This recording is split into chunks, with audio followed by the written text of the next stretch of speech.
بسم اللہ الرحمن الرحیم۔ تو ایک دن حضور پاک نے فرمایا کہ ایتونی بقرطاس اکتب لکم لن تضلوا بعدی ابدا، ایک کاغذ قلم لے آؤ، میں کچھ لکھوا دوں تاکہ میرے بعد پھر تم کسی غلطی میں کسی گمراہی میں نہ پڑ جاؤ۔ تو حضرت عمر نے فوراً کہا کہ حسبنا کتاب اللہ۔ صحابہ کرام جمع ہے، اللہ کے رسول فرماتے لاؤ کاغذ قلم، لاؤ قلم دوات، جو اس زمانے کا تھا، میں تمہیں ایسی تحریر لکھ دوں تم کبھی گمراہ نہیں ہوں گے۔ جو نائے نائے ہیں وہ دوڑے ہیں قلم دوات کی طرف۔ عمر فاروق نے روک دیا، کہا یا رسول اللہ حسبنا کتاب اللہ، ہمارے پاس تو آپ کی دی ہوئی اللہ کی کتاب کافی ہے۔ رسول اکرم صلی اللہ علیہ وسلم نے نہیں لکھوایا، یہ مجلس برخاست ہو گئی ہے۔ رسول اللہ صلی اللہ علیہ وآلہ وسلم وفی البیت رجال، لوگ موجود تھے آقا علیہ السلام کے وصال سے قبل مقام پر۔ آقا علیہ السلام نے فرمایا ہلموا اکتب لکم کتابا لا تضلوا بعدہ، وہی منگوایا کہ میں کچھ لکھ دوں۔ فقال بعضهم، ان میں سے بعضوں نے کہا ان رسول اللہ صلی اللہ علیہ وسلم قد غلبہ الوجع، آقا علیہ السلام کی تکلیف کی شدت ہے۔ اب یہ حدیث واضح طور پہ بتا رہی ہے کہ کسی ایک نے نہیں، اس چیز کا ادراک اور احساس کئی لوگوں نے کیا، اور کئیوں نے کہا کہ آقا علیہ السلام نے فرما تو دیا مگر آپ شدت کی تکلیف میں ہیں، آپ کو تکلیف ہوگی، کوئی چیز لکھوانے بیٹھ جائیں گے تو تکلیف کی مرض کی شدت ہے، آپ کو تکلیف ہوگی، تب نازک پہ بوجھ ہوگا۔ قال بعضهم قد غلبہ الوجع، اب وہ بات جو سیدنا فاروق اعظم کی طرف، اتنی بات جس میں ہذیان کا تو ذکر ہی نہیں، جو منسوب تھی حدیث کی، اس روایت نے کہہ دیا کہ وہ سیدنا فاروق اعظم، ان کا ذکر نہیں ہے اس روایت میں، جو باقی موجود تھے ان میں سے بعضوں نے کہا کہ تکلیف کی شدت ہے، آقا علیہ السلام کو تکلیف نہ دی جائے۔ وَعِنْدَكُمُ الْقُرْآنُ حَسْبُنَا، اور تمہارے پاس قرآن موجود ہے، اس سے فیصلے کر لینا، آقا علیہ السلام کو اس حال میں تکلیف نہ دی جائے۔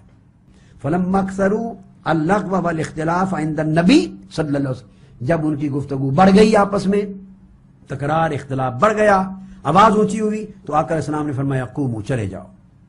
حدیث کرتاس وہ ہڈی ہے جو سنی نہ نگل سکتے ہیں نہ تھوک سکتے ہیں۔ بہرحال میں نے کوشش کر کے تھوڑا سا اس کو گرائنڈ کر کے نکلوانے کی کوشش کی ہے۔ 3 گھنٹے کا میرا لیکچر ہے حدیث کرتاس پہ، 55B، وہ آپ دیکھ لیں، بس جتنا دفاع ہو سکتا تھا میں نے کیا ہے۔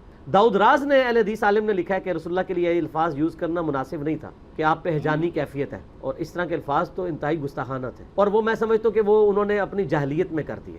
ظاہر ہے تو آپ کو پتہ ہے جاہل تو تھے، قرآن میں نہیں آتا کہ یہ جاہل ہیں لوگ جو آپ کو خیموں کے باہر پکار رہے ہیں، اے محمد باہر آؤ، ان کو چاہیے انتظار کریں۔ ہر طرح کے لوگ تھے اس وقت، سوفسٹیکیٹڈ تو نہیں تھے، آہستہ آہستہ ہی لوگوں میں یعنی ایٹیکیٹس آئے ہیں نا، تو چند جو نوجوان قسم کے لوگ ہوتے ہیں وہ جڑ تو ہوتے ہی ہیں۔ اچھا، اب یہ جو روایت ہے کہ حضرت عمر رضی اللہ تعالیٰ عنہ نے آخری وقت میں حضرت صلی اللہ علیہ وسلم کو کاغذ قلم نہیں دیا، یہ بہت بڑا ایک اعتراض ہے شیعوں کا۔ پہلے تو یہ بتائیں یہ روایت ٹھیک ہے؟ روایت تو ٹھیک، بالکل۔ اب اس میں کیا کہیں؟ حضرت عمر رضی اللہ عنہ جو کہا کہ حضور کو تکلیف زیادہ، یار قرآن کافی ہے، اب ان کی نیت پر بھی حملہ کیوں کریں؟ انہوں نے کہ اتنی تکلیف میں حضور شفقت فرما رہے ہیں، دین تو پورا کر لیا، مکمل ہو گیا، ایسے اتر گئی ہیں، اس لیے کیا لکھوانے کی ضرورت ہے؟ یہ ان کا بھی عذر ہم مان سکتے ہیں کہ تکلیف، یہی لفظ کہنا کہ آپ کو تکلیف زیادہ ہے، قرآن ہمارے لیے کافی ہے، مگر علماء خود مانتے ہیں کہ دینا بہتر تھا۔ جب آپ نے کہا تھا نا تو دینا ہی اچھا تھا۔ ویسے اس عذر میں اتنی جان ہے مولانا صاحب؟ جان کوئی نہیں، کیونکہ اللہ کے رسول سے زیادہ کون جانتا تھا کہ قرآن کافی ہے یا نہیں کافی۔ تو یہ تو بہت بڑا ایک جرم۔ پھر اگر اسی طرح ہوتا نا کہ انہوں نے کہا تھا دوسرے بھی ان کے ساتھ مل جاتے، راضی ہو جاتے، لمبا جھگڑا نہ کرتے، پھر بھی بات، جب 2 پارٹیاں ہو گئی نا، ایک کہنے لگے جو حضور کہتے ہیں وہ کرو، ایک کہنے لگے جو عمر کہتا وہ، تو پھر اتنا جھگڑے کے شور بڑھ گیا، کاسر لغت ورتفعت الأصوات، شور بہت ہوا اور آوازیں بہت اونچی ہو گئی۔ پھر حضور نے جو فرمایا نا ما ينبغي عند نبی تنازع، کہ نبی کے سامنے یہ جھگڑا کرنے کا حق نہیں تھا، قومت اٹھ جاؤ یہاں سے۔ اس سے بات ذرا خطرناک بن گئی، آپ نے کہا نبی کے ہوتے ہو تم نے یہ جھگڑا کیا، اور ہمارے لیے تو پریشانی کی بات ہے نا، ہم نے اب قرآن مجید میں آتا بھی ہے کہ نبی کی آواز سے آواز اونچی نہ کرو ورنہ تمہاری نیکیاں ضائع ہو جائیں گی۔ جی بالکل۔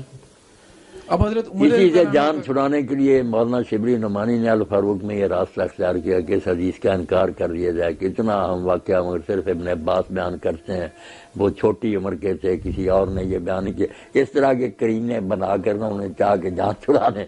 مگر یہ دیوبند اور اہل حدیث سب اٹھ کھڑے ہوئے، بریلی ایک صحیح حدیث کا تم انکار کرتے ہو. اس نے کہا صحیح ہے تو پھر حضرت عمر کو بری کرو، کسی عدالت میں لے جاؤ کیس یہ کہ آخری وقت پیغمبر خاص ظاہر کرتا، اور خاص بھی اتنی مبارک کہ اگر تم ایسا کرو گے تم میں جھگڑے نہیں ہوں گے، اختلاف نہیں ہوں گے. تو جب ابن عباس رضی نے یہ مجاہد بیان کی تو بڑا روئے. جب پوچھا نا آج کون سا دن ہے، لوگوں نے کہا جمعرات، تو اتنا روئے کہ ان کی آنکھوں سے آنسو گر کرنا. جو پلاٹ میں کنکریاں تھی وہ بھی چاروں، تو انہوں نے کہا جمعرات کے نام پر، انہوں نے کہا یہی منحوس دن تھا جس میں حضور نے یہ کہا. تو لوگوں نے شور کر لیا، اور اس شور کی وجہ سے آپ کے راستے میں رکاوٹ ڈال دی، تو لکھنے میں روڈا اٹکا دیا.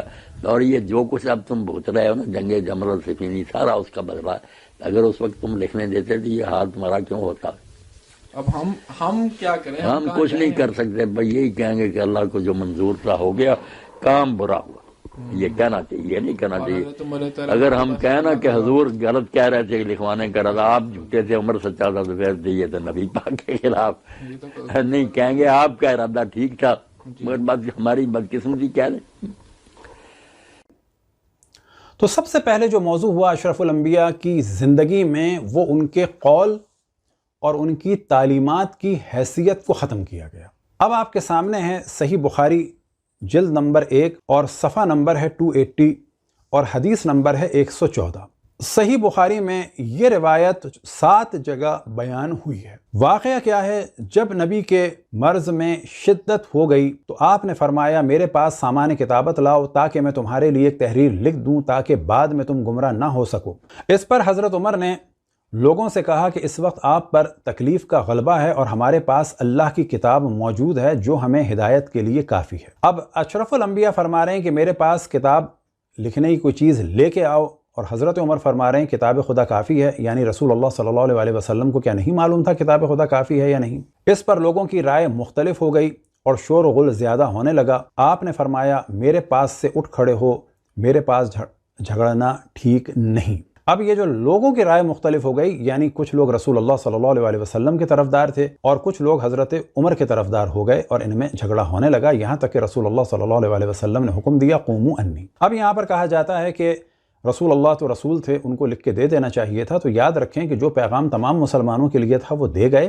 یہاں پہ یہ فرما رہے ہیں اکتب لکم، کہ میں تمہیں لکھ کے دینا چاہتا ہوں. جن لوگوں کو لکھ کے دینا چاہتے تھے انہوں نے ہی انکار کیا. اب آپ کے سامنے صحیح بخاری جلد نمبر 4 اور حدیث نمبر ہے 3053 اور صفحہ نمبر ہے 436. اور یہاں پر بھی یہ ہے، تو آپ نے صحابہ سے فرمایا کہ قلم دوات لاؤ تاکہ میں تمہارے لیے ایک ایسی کتاب لکھ جاؤں کہ تم میرے بعد اس پر چلتے رہو گے تو کبھی گمراہ نہ ہوگے.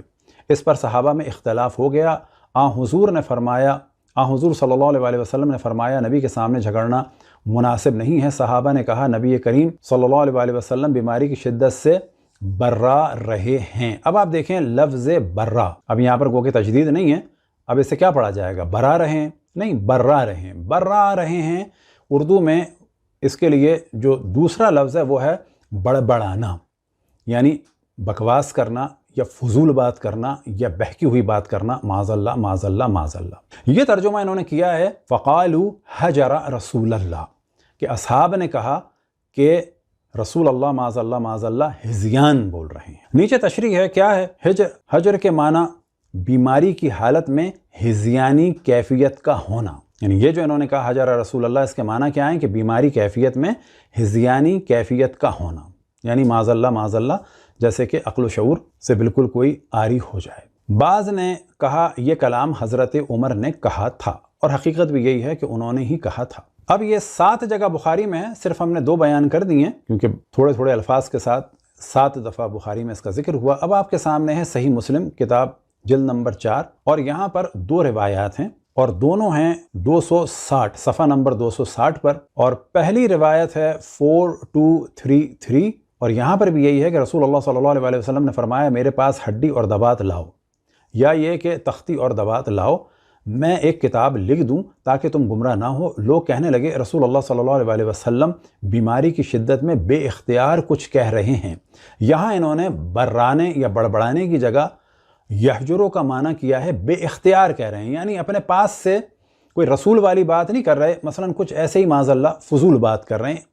تو تصور کریں کہ رسول اللہ صلی اللہ علیہ وسلم کی زندگی میں ان کی بات کی اتنی اہمیت کو ختم کر دیا گیا تھا۔ اب یہاں پر دوبارہ ہے کہ رسول اللہ صلی اللہ علیہ وسلم نے فرمایا تم کو میں ایک کتاب لکھ کر دیتا ہوں، تم گمراہ نہ ہوگے۔ اس کے بعد حضرت عمر نے کہا جناب رسول اللہ پر بیماری کی شدت ہے اور تمہارے پاس قرآن موجود ہے، بس کافی ہے ہم کو کتاب خدا، یعنی رسول کہ جن پر کتاب خدا نازل ہوئی معاذ اللہ انہیں علم نہیں تھا، حضرت عمر کو علم تھا کہ یہ کافی ہے یا نہیں۔ تو یہاں پر واضح ہوا کہ ہذیان کا ذکر ہوا۔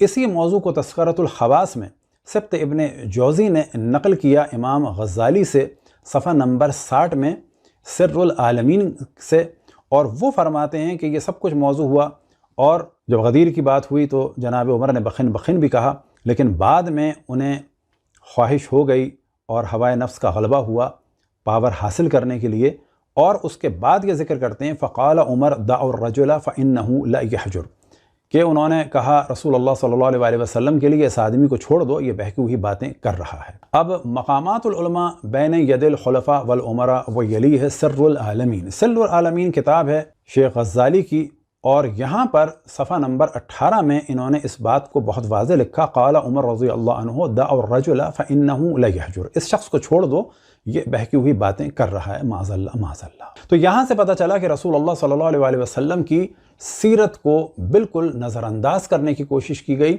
اور پھر اس کے بعد کیا ہوا کہ تفسیر قرآن پر پابندی لگی، اور ساتھ میں احادیث رسول اللہ صلی اللہ علیہ وسلم پر خلیفہ اول نے بھی پابندی لگائی، خلیفہ دوم نے بھی پابندی لگائی، اور یہ کہہ کے پابندی لگائی کہ ان چیزوں کی ضرورت نہیں ہے۔ اب آپ تصور کریں کہ رسول اللہ صلی اللہ علیہ وسلم کے لیے ان کی زندگی میں کہا جا رہا ہے کہ معاذ اللہ ہذیان یہ بڑبڑا رہے ہیں، اور ان کے بعد ان کی جو روایات موجود ہیں ان پر پابندی لگائی جا رہی ہے، اور قرآن سمجھنے کے لیے جو تفسیری روایات ہیں ان پر بھی پابندی لگائی جا رہی ہے۔ تو ہونا تو پھر یہی تھا کہ جو ہوا، اور ساتھ میں رسول کی آل پر ظلم کیا جا رہا ہے۔